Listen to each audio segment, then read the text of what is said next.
এখন আমি পুজোয় বসবো। পুজোর সব গোছানো হয়ে গেছে। এই দেখো, এই যে নিজে হাতে মালা কেটেছি, সব গুছিয়ে নিচ্ছি। নিজে হাতে মালা কাটা, এই যে দুধ, গঙ্গা জল, ফল কেটে 5 রকম ফল নিয়ে, কলাইয়ের ডাল নিয়ে সব নিয়ে নিয়েছি।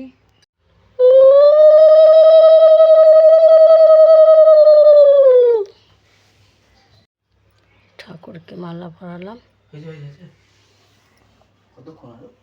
একটুখানি তুই করে দে, এক্ষুনি যাবে ঝটপট।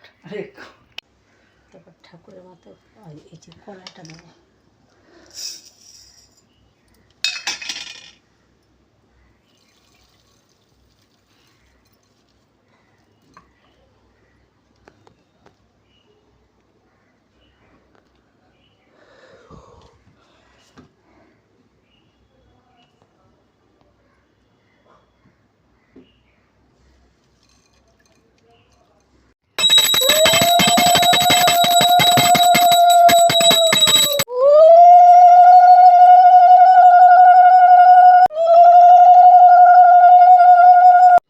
ওম নমঃ শিবায়।